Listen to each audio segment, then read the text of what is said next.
Welcome, wanderers of the shadowed paths, to another descent into the throne of nightmares. I am your guide through the forgotten corridors of history's horrors, where bloodlines curdle, institutions crumble under their own curses, and families vanish into the maw of eternity's grudge. Tonight, we unearth a tale buried deep in the blood-soaked soil of the American South. A story of chains that rattled in the night, of beast bred for terror, and of a man who, in one fateful twist, became the hunter's nightmare.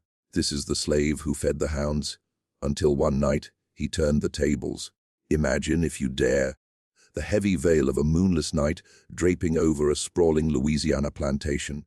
The air hangs thick with the scent of magnolia blossoms rotting in the humidity, mingled with the acrid tang of sweat and fear. In the distance, the Mississippi River murmurs like a conspirator, its waters carrying secrets downstream to the Gulf's abyss. Here, amid the creaking oaks draped in Spanish moss that sways like spectral fingers, stands the grand manor house, its white columns gleaming falsely under starlight, a monument to stolen lives and unearned opulence. But listen closer. Do you hear them? The hounds. Their low growls reverberate through the slave quarters, a constant reminder that freedom is not just elusive but lethal. Our story begins in the year 1847 on the Bellamont plantation, owned by one Elias Hawthorne, a man whose cruelty was as legendary as his wealth. Hawthorne's fortune was built on the backs of over 200 enslaved souls, toiling from dawn's cruel light to dusk's merciful shadow in fields of cotton that stretched like white graveyards under the sun. But it was his pack of bloodhounds that truly instilled terror. These were no ordinary dogs imported from Cuba, bred for savagery, with jaws like iron traps and eyes that burned with an unnatural hunger. They were trained to track, to tear, to remind every slave that escape was a delusion, punishable by fangs and fury. Historical accounts whisper of such beasts, used across the Americas to hunt down runaways, their bays echoing like death's own herald. At the heart of this nightmare was Josiah, a slave in his late 30s whose broad shoulders bore the scars of countless whippings and whose eyes held the smoldering embers of defiance. Josiah had been born into bondage on a neighboring farm, ripped from his mother's arms at the tender age of 8 and sold to Hawthorne for a pittance. He watched as his family was scattered like leaves in a storm, his sister to a Georgia chain gang, his father to the depths of a fever-ridden swamp. Josiah himself was tasked with the most ironic of duties, feeding and tending the hounds. Day after day he hauled buckets of slop, scraps of meat, cornmeal mush, and whatever offal the kitchen discarded, into the kennels where the beasts paced restlessly, their hot breath on his skin, their snarls vibrating through his bones. Josiah fed them, groomed them, even muzzled them for the overseer's hunts. But in those moments, alone with the monsters, a seed of vengeance took root in his soul. Picture it: the kennels, a ramshackle structure of weathered wood and rusted iron bars, tucked behind the stables where the horses whinnied in uneasy sympathy. The ground was churned to mud by paws and boots, stained dark with blood from past lessons. Josiah would approach at dusk, the sky bleeding red like an open wound, carrying his burden. The hounds, 6 in number, led by a massive brute named Nero, with fur as black as midnight and scars from battles won, would lunge at the bars, their teeth gleaming. "Easy now," Josiah would murmur, his voice a low rumble that masked the hatred boiling within. He tossed chunks of raw pork through the slots, watching as they devoured it with primal ferocity. But in his mind, he envisioned those jaws closing on Hawthorne's throat, the master's screams mingling with the baying chorus.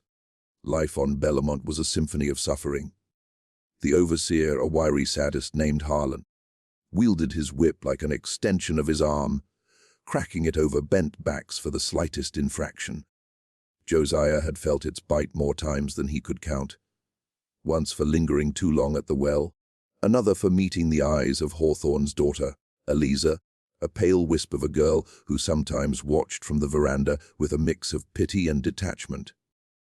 The slaves whispered in the dead of night, huddled in cabins that reeked of mildew and despair, sharing tales of runaways who made it to the north, or those who didn't, dragged back by the hounds, their flesh in tatters, left as warnings in the yard. One such night, as thunder grumbled like the gods' discontent, Josiah lay on his pallet of straw, the howls of the hounds piercing the storm. He thought of his lost family, of the auction block's humiliation, of the way Hawthorne's laughter rang out during the annual hunt games, where slaves were forced to run for sport, only to be chased down for amusement. It was then that the idea flickered to life, a plan so audacious, so drenched in risk, that it could only be born from utter desperation. What if the hounds, those instruments of terror, could be turned against their creator? What if the feeder became the avenger? As the weeks unfolded, Josiah began to observe the beasts more closely. He noted how Nero, the alpha, dominated the pack with brute force, how the others followed his lead without question. He experimented subtly, mixing herbs from the swamp, gathered in secret during rare moments of reprieve, into their feed. At first, harmless plants to test their reactions meant to soothe, willow bark for pain. But soon, his forays into the murky bayous yielded darker treasures. Whispers among the slaves spoke of roots that could madden the mind, poisons that twisted loyalty into rage. Josiah's hands, calloused and steady, became tools of subtle subversion. The tension built like a gathering storm. Hawthorne, oblivious in his opulent study, poring over ledgers of profit stained with human misery, grew complacent. He boasted at dinner parties to neighboring planters about his unbreakable pack, how they'd never failed to retrieve a runaway. Little did he know that in the shadows of his empire, a slave was weaving a web of retribution. Josiah's nights grew sleepless, haunted by visions of success and failure, freedom's sweet embrace or the gallows noose. And so, dear listeners, as the first tendrils of our tale uncoil, feel the chill seep into your bones. For in the heart of bondage, where hope is a fragile flame, one man's quiet fury is about to ignite a conflagration that will echo through the ages. Stay with me, the nightmares are just beginning. As the sultry summer of 1847 dragged on, Bellamont plantation pulsed with the rhythm of enforced labor. The fields, vast seas of cotton bolls bursting like wounds under the relentless sun, were alive with the bent forms of slaves, men, women, and children alike, plucking the white gold that lined Hawthorne's pockets. The air shimmered with heat, carrying the acrid scent of sweat, soaked earth, and the distant clang of chains. Josiah moved among them like a shadow, his assigned duties pulling him between the fields and the kennels, but his mind was a fortress of plotting. Josiah's days began before dawn, when the rooster's crow was drowned by Harlan's bellows. "You lazy curs! The devil waits for idle hands!" The overseer, with his pockmarked face and eyes like chipped flint, patrolled on horseback, his whip coiled like a serpent ready to strike. Josiah, stronger than most, was often spared the worst for his utility with the hounds, but he bore witness to atrocities that fueled his inner fire. He saw young Toby, barely 14, lashed for dropping a basket, his back a map of crimson welts. He heard the wails of mothers as children were sold away, their cries echoing like ghosts in the wind. The hounds were Josiah's constant companions, a cruel irony that gnawed at him. Nero, the lead dog, was a beast of legend, towering at the shoulder, with a coat so dark it swallowed light, and fangs that had tasted human flesh more times than Josiah cared to recall. The pack included 5 others: Luna, a sleek female with a vicious streak; Brutus, stocky and unrelenting; Shadow, swift as death; and the twins, Fang and Claw, inseparable in their savagery. They were fed twice daily, their diet a mix of raw meat from slaughtered hogs and whatever scraps the big house deemed unfit. Josiah's role extended to training sessions, where Harlan would have him release rabbits or, on darker days, simulate hunts with bound slaves as bait, never to kill, but to terrify. But in these moments, Josiah learned. He observed how the hounds responded to commands, how hunger sharpened their instincts, how certain scents drove them wild at night. In the slave quarters, a cluster of dilapidated shacks leaking rain and hope, Josiah confided in a select few. There was Mama Ruth, the elder healer whose gnarled hands brewed potions from forbidden knowledge passed down from African ancestors. The spirits whisper, "Child," she'd say, her voice a rasp like dry leaves. "There's power in the roots, in the blood of the earth." It was she who taught him of oleander, the beautiful flower whose leaves could stop a heart of nightshade that induced madness, and of a rare swamp root called devil's tongue, which twisted loyalties and amplified rage. Josiah's plan coalesced slowly, a mosaic of risk and resolve. He began by altering the hounds' feed in minuscule ways, adding pinches of herbs to dull their senses, making them more dependent on him. The beasts, once snarling at his approach, began to wag tails in anticipation, associating Josiah with sustenance rather than fear. This shift did not go unnoticed. Harlan grumbled, "Them dogs is getting soft. Feed 'em less, make 'em mean." But Hawthorne dismissed it, too engrossed in his ledgers and his nightly indulgences of brandy and forced companionship from enslaved women. Tension mounted as a runaway incident ignited the powder keg. One sweltering afternoon, a young slave named Elijah bolted for the swamp, driven mad by Harlan's abuse. The hounds were unleashed, their bays shattering the air like thunderclaps.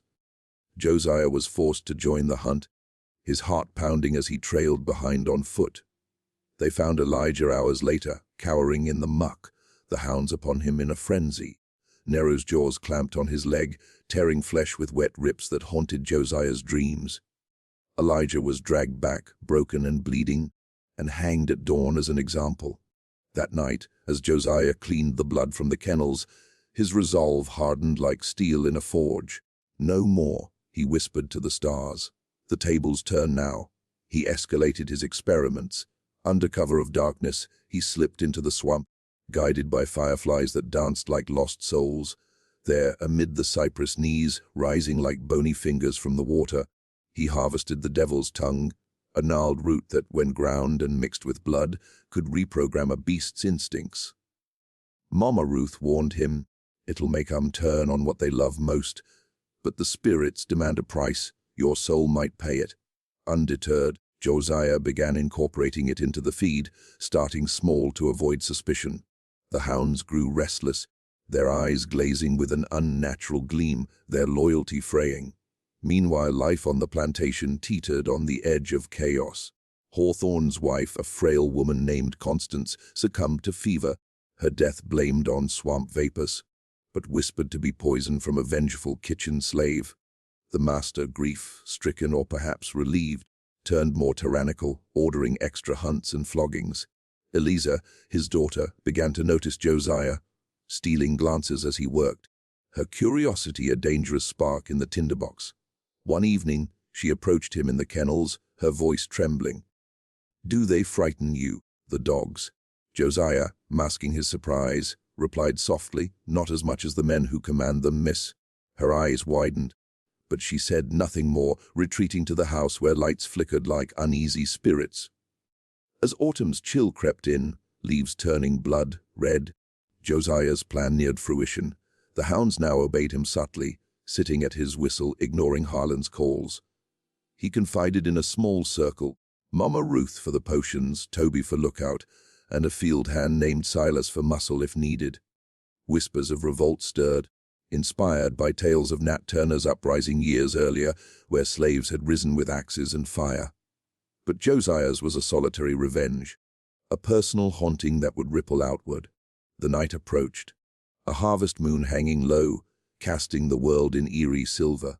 Josiah fed the hounds their final meal, laced heavily with the root and his own blood, drawn from a self-inflicted cut. As they lapped it up, their eyes locked on him with a new devotion. "Soon," he murmured, "you'll feast on the true master." The harvest moon bloated the sky like a festering wound, its light filtering through the moss-laden branches to paint the plantation in ghostly hues. Bellamont slumbered uneasily, the big house's windows glowing with candlelight where Hawthorne hosted a gathering of fellow planters. Laughing over cigars and whiskey, toasting to bountiful yields harvested on broken backs. In the slave quarters, a hush fell, thicker than the fog rolling off the river. Josiah moved like a spectre, his heart a drumbeat of anticipation and terror. That evening, as the guests arrived in carriages that crunched gravel like bones, Josiah executed the first phase. He slipped into the kennels, unmuzzling the hounds one by one. Their eyes, now feverish with the root's influence, gleamed with madness. Nero nuzzled his hand, a low whine escaping his throat, not aggression but allegiance twisted. "Go," Josiah whispered, opening the gates. The pack slunk out, shadows merging with night, directed by his subtle gestures toward the manor. Inside, the dinner unfolded in opulence, crystal clinking, silverware scraping porcelain, conversations laced with boasts of control. Hawthorne, at the head of the table, raised a glass. "To our faithful guardians." The hounds that keep the rabble in line! Laughter echoed, but outside the beasts circled, silent as death. Josiah, positioned as a server in the shadows, watched with bated breath. He had laced the guests' wine with a mild sedative from Mama Ruth's arsenal, not to kill, but to dull reflexes, to sow confusion. The first sign was a distant bay, not the usual hunt call, but a guttural howl that sent shivers through the room. "What's that?" one guest muttered, but Hawthorne waved it off. Just the dogs dreaming of fresh meat. But the howls grew closer, multiplying into a chorus of fury. Then chaos erupted. The front doors burst open, no shattered, as Nero led the charge, the pack flooding the hall like a black tide. Their eyes burned red in the lamplight, foam dripping from jaws. Screams pierced the air as the hounds attacked. Brutus leaped onto a planter, tearing at his throat with savage efficiency, blood spraying like rain. Luna cornered Eliza, who shrieked in terror, but Josiah, emerging from hiding, whistled sharply. The dog hesitated, turning instead to Harlan, who fumbled for his pistol. The overseer fired once, grazing Shadow, but the pack overwhelmed him, fangs sinking into limbs, ripping flesh in wet, horrifying symphony. Hawthorne, staggering from his chair, bellowed, What sorcery is this? His eyes met Josiah's across the room, realization dawning like a curse. "You," he gasped, but Nero was upon him, jaws clamping on his arm, dragging him down. The master thrashed, his free hand clawing at the beast, but the root had inverted loyalties. The hounds saw Hawthorne as prey, Josiah as alpha. The room devolved into pandemonium, furniture overturning, blood pooling on Persian rugs, guests fleeing into the night only to be chased down. Josiah stood amid the carnage, his face a mask of grim satisfaction, but horror crept in as the violence escalated beyond his control.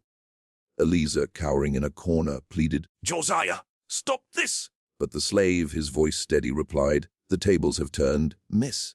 Your father's sins reap their harvest." Yet mercy flickered. He called off Luna, allowing her to escape upstairs. The hounds, sated but frenzied, turned their gaze outward, toward the fields where slaves emerged, drawn by the screams. Toby and Silas joined Josiah, arming themselves with kitchen knives and tools, igniting a full revolt. The night became a blur of fire and fury. Cabins were torched to light the way, overseers' quarters ransacked.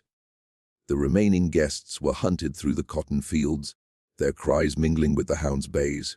Hawthorne, mauled but alive, was bound and dragged to the kennels. Ironic justice. "Please," he begged, blood bubbling from wounds. Josiah loomed over him. "You fed us to the dogs. Now they feed on you."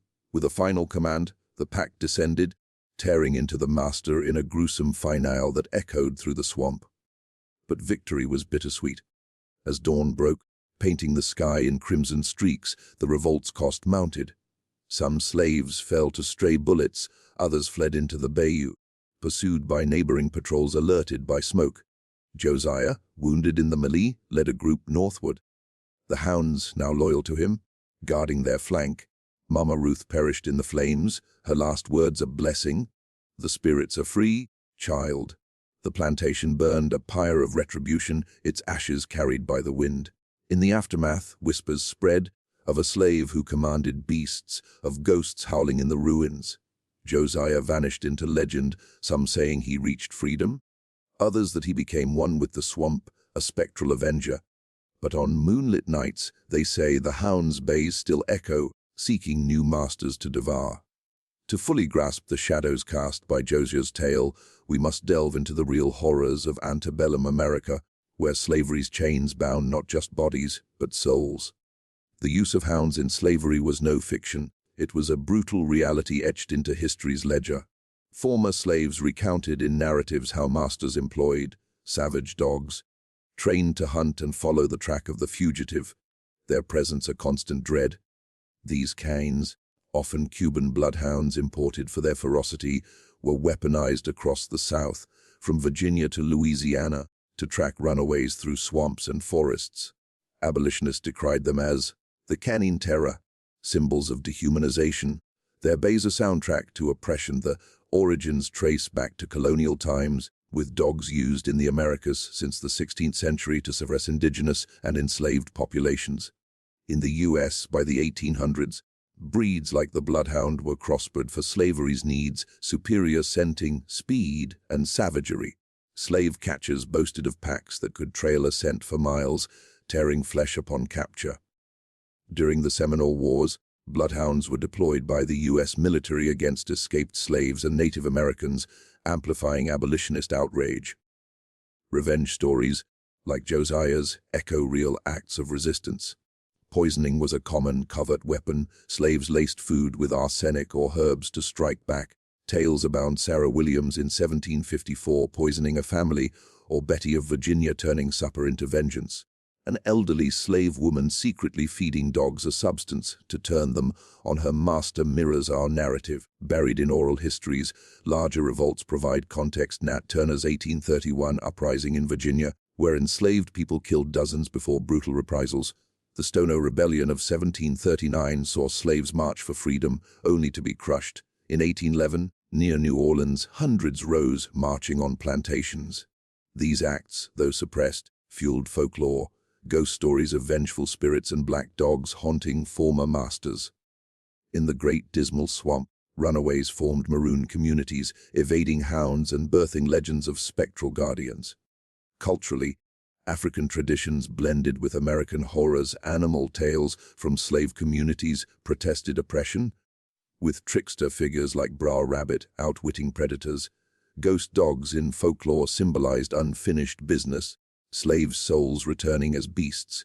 These stories, passed orally, preserved resistance in the face of erasure. Yet, the eerie authenticity lies in the blending fact's cold blade with folklore's chill whisper, creating a tapestry where history haunts the present. Beneath the surface of Josiah's tale lurks a labyrinth of symbols and psyches, connecting to universal fears that slither through human nature. The hounds, those snarling embodiments of control, represent the dehumanization inherent in slavery, reducing people to prey, beasts to tools of terror. Psychologically, they evoke the fear of betrayal. Loyal companions turned feral, mirroring how systems of power corrupt even the natural world. Thematically, Turning the Tables is a revenge archetype, a cathartic fantasy for the oppressed. It taps into cultural trauma, where slavery's wounds fester across generations, manifesting as post-traumatic slave syndrome, PTSS, adaptive responses like hypervigilance and internalized rage. Josiah's act symbolizes reclaiming agency, but at what cost? The violence begets more, echoing cycles of trauma where victims become perpetrators. A universal dread of moral erosion. Connect to broader fears: the animal within us, the thin veneer of civilization cracking under pressure. In folklore, black dogs herald death, embodying guilt and unfinished reckonings. Slavery's legacy amplifies this, racialized trauma impacting mental health, from anxiety to distrust. Universally, it probes human nature's dark side, the capacity for cruelty, the hunger for justice that devours all. Intellectually, this story interrogates power dynamics, how oppression breeds resistance, and how history's ghosts linger, haunting societies with unresolved sins. In an ominous light, it warns: ignore the past, and the hounds will return.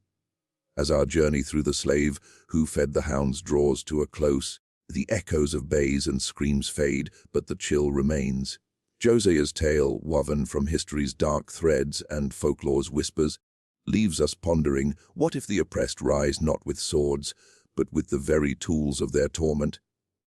In the ruins of Bellamont, where vines now choke the charred bones of the manor, locals swear the hounds still prowl, spectral guardians of retribution. their eyes glowing in the mist. Dear listeners, carry this nightmare with you into the night. For in every shadow, a forgotten bloodline stirs, a cursed institution crumbles, and a vanishing family seeks vengeance.